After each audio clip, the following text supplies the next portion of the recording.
कार्तिक मास में कृष्ण पक्ष की अष्टमी को अहोई अष्टमी का व्रत रखा जाता है। इस दिन माता अहोई, भगवान शंकर और माता पार्वती की विधि विधान से पूजा की जाती है। मान्यता है कि अहोई अष्टमी का व्रत संतान प्राप्ति, उसकी लंबी आयु और खुशहाली के लिए रखा जाता है। धार्मिक मान्यताओं के अनुसार इस दिन माता पार्वती की अहोई के रूप में पूजा की जाती है और तारों को अर्घ्य देकर व्रत पारण किया जाता है। अहोई व्रत की पूजा के दौरान स्याहू माला पहनना और व्रत कथा सुनना जरूरी होता है, तभी इस व्रत को पूर्ण माना जाता है। पौराणिक कथा के अनुसार प्राचीन काल में एक साहूकार के 7 बेटे और 7 बहुएं थी। इस साहूकार की एक बेटी भी थी जो दीपावली में ससुराल से मायके आई थी।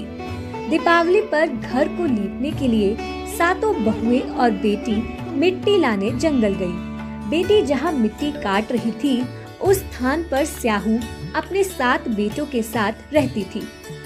मिट्टी काटते हुए गलती से साहूकार की बेटी की खुरपी के चोट से स्याहू का एक बच्चा मर गया। स्याहू इस पर क्रोधित होकर बोली कि तुमने मेरे बच्चों को मारा है, अब मैं तुम्हारी कोख बांध दूंगी। स्याहू की बात से डरकर साहूकार की बेटी अपने 7 भाभियों से बचाने की गुहार करने लगी और भाभियों से विनती करने लगी कि वह उसकी जगह पर अपनी कोख बंधवा ले। 7 भाभियों में से सबसे छोटी भाभी को अपनी ननद पर तरस आ गया और वो उसने स्याहू से कहने लगी कि आप मेरी कोख बांधकर अपने क्रोध को समाप्त कर सकती हैं। स्याहू ने उसकी कोख बांध दी। इसके बाद छोटी भाभी के जो भी बच्चे हुए वे जीवित नहीं बचे। 7 दिन बाद उनकी मौत हो जाती थी।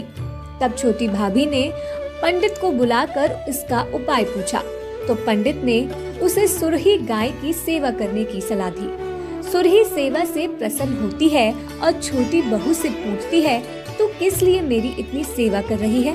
तब छोटी बहू कहती है कि स्याहू माता ने मेरी कोख बांध दी है, जिससे मेरे बच्चे नहीं बचते हैं। आप मेरी कोख खुलवा दे तो आपकी बहुत मेहरबानी होगी। सेवा से प्रसन्न सुरही छोटी बहू को स्याहू माता के पास ले जाती है। वहाँ जाते समय रास्ते में दोनों थक कर आराम करने लगते हैं। अचानक साहूकार की छोटी बहू देखती है कि एक सांप गरुड़ पंखनी के बच्चे को डसने जा रहा है। तभी छोटी बहू सांप को मार देती है। इतने में गरुड़ पंखनी वहाँ आ जाती है और अपने बच्चे को जीवित देखकर प्रसन्न होती है। इसके बाद वो छोटी बहू और सुरही को स्याहू माता के पास पहुँचा देती है। वहाँ जाकर छोटी बहू स्याहू माता की सेवा करती है, जिससे प्रसन्न होकर स्याहू माता उसे 7 पुत्र और 7 बहुओं से समृद्ध होने का आशीर्वाद देती है और घर जाकर अहोई माता का व्रत रखने के लिए कहती है।